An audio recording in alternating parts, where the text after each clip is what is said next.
e Allan Kardec tem uma ligação com Joana d'Arc, e ali teria que ser ali, na caldeira da luz energética do velho mundo, na França, não poderia ser na Itália, não poderia ser nos Estados Unidos, e por aí vai. A França estava dominada pelos ingleses, muitos lugares, durante muito tempo, e esses, principalmente esses seres de treva não encarnados, estavam dominando.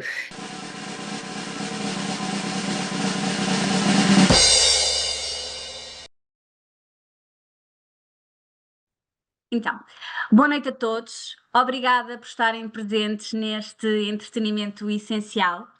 Hoje, este episódio é dedicado a uma das personagens femininas mais célebres da história da Europa. Falamos de Santa Joana d'Arc, uma santa da Igreja Católica, uma heroína da França, também conhecida como Dama de Orleans. E não poderíamos deixar de o fazer, já que esta semana comemoramos o aniversário de sua morte, 30 de maio de 1431, se não estou em erro. Por essa mesma razão, vamos hoje assistir a umas cenas do filme de 1999, dirigido por Luc Besson, Santa Joana d'Arc. Peço desculpa, vou retirar o Santa, é só Joana d'Arc. Que retrata, ou tentou retratar, a forma como Santa Joana conseguiu cumprir a sua missão. Como expulsou os ingleses do território francês e como conseguiu conduzir o Delfim Carlos VII à sua coroação como rei da França, tal como era a vontade de Deus. Este filme traz também para as nossas telas a mediunidade de Joana, clarividência, clareaudiência.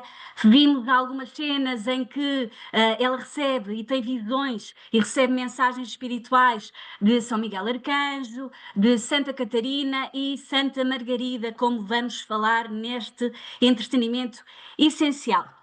Eu sugeria passarmos à primeira cena, depois abrimos aqui o fórum para discussão.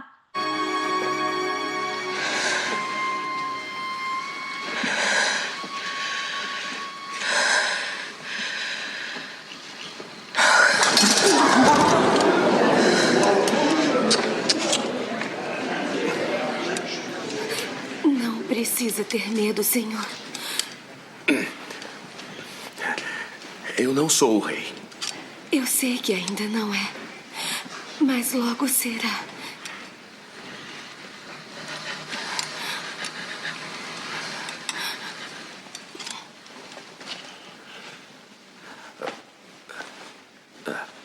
Parem. Parem. Deus tinha me dado a mensagem. Uma mensagem para ser entregue.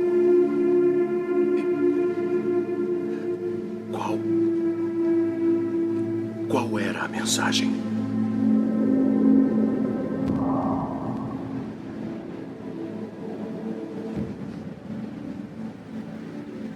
Ele disse que devo salvar a França de seus inimigos e levá-la de volta para as mãos de Deus.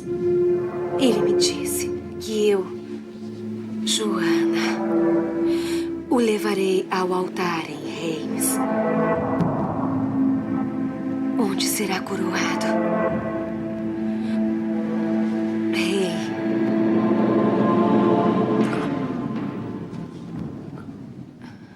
Da França. Eu gostava de fazer aqui um apontamento. Dá para perceber que foi a fé de Joana, a determinação e a lealdade para com Deus e com a sua missão que a conduziram até este momento, porque ela persistiu e insistiu para conseguir falar com o Delfim, e é por isso que hoje temos uma França cujo lema é a liberdade, igualdade e fraternidade, onde mais tarde veio a reencarnar Allan Kardec e que nos trouxe posteriormente aqui o Consolador Prometido.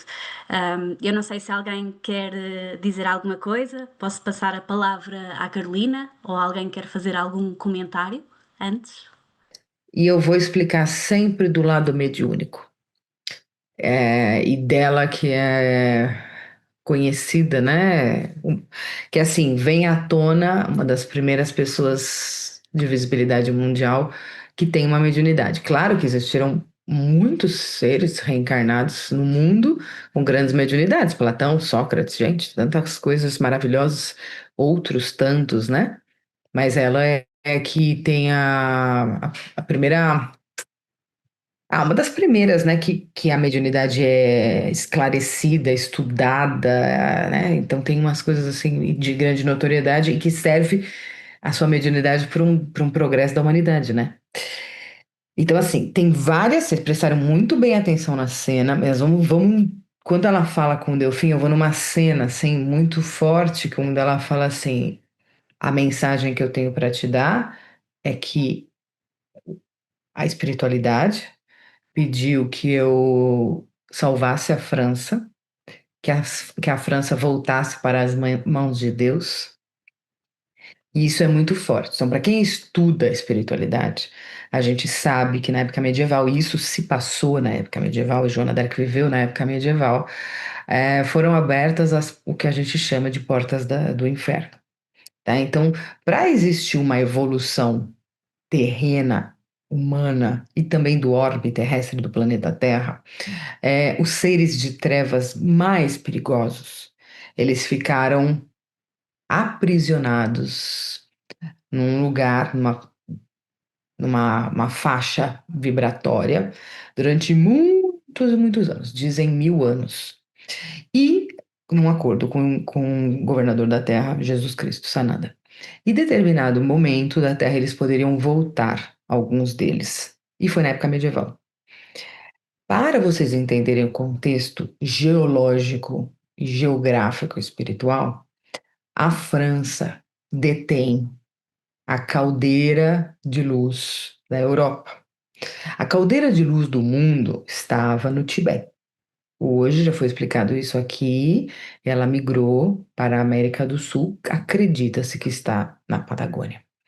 Mas cada região, cada continente tem a sua caldeira de luz, ou mais de uma. São portais e vórtices energéticos que giram para que flua a energia em continentes e países, ok? Até na sua própria casa tem vórtices de energia para gerar tudo, para manter a energia equilibrada com a espiritualidade. Mas quando se trata de Europa, que é o velho continente, o vórtice de energia ainda está na França. E aí, quando ela fala preciso salvar a França e devolvê-la a Deus, é porque a França não era de Deus mais. Ela foi invadida por seres humanos, os ingleses, em um período de quase 100 anos, ou 100 anos, e por seres obsessores espirituais de altíssimo grau de frequências baixas e de treva, como nós sabemos. Isso se dá em nível muito perigoso quando se tem um desequilíbrio energético, seja do país como do continente. E a França precisaria receber o iluminismo. Ali renasceria Allan Kardec, ali teríamos todo o movimento artístico, com Lautrec, Renoir, Gauguin e Pablo Picasso e todos os outros, deveria ser em Paris. Então, ali aconteceriam grandes coisas de vanguarda da arte, da evolução do mundo, não só na França, mas muitas coisas importantes no mundo, principalmente a chegada do Consolador Prometido, ok? Então, não eram somente os ingleses e os borgonheses também que estavam do lado dos franceses, dos ingleses, né? Porque a gente tem franceses da Borgonha que também estavam do lado dos ingleses. A gente tem que falar muito disso. Eram seres obsessores que são capazes de tudo. E aí, Jesus envia um dos seus apóstolos para renascer num lugar de natureza, onde tinha uma capelinha que é de San Remi, que é de extrema importância. E aí, ao ir à missa diariamente, um ser que foi um apóstolo que conviveu com o Cristo, renasceria na polaridade do feminino, numa adolescência onde se produz muito ectoplasma, onde faria a limpeza energética e elevação do ser através de orações e de ir à missa todos os dias, com uma mediunidade muito avançada, para poder libertar a França e devolvê-la a Deus. Então, isso é muito maior, tá? E como se faz isso? Se faz com trabalho espiritual. E todo o período que Joana d'Arc depois do Delfim, até na hora do Delfim, que ela assume isso para ela mesma e depois para a França e para o Delfim e vira general do exército francês, começa-se um trabalho espiritual grandioso. Agora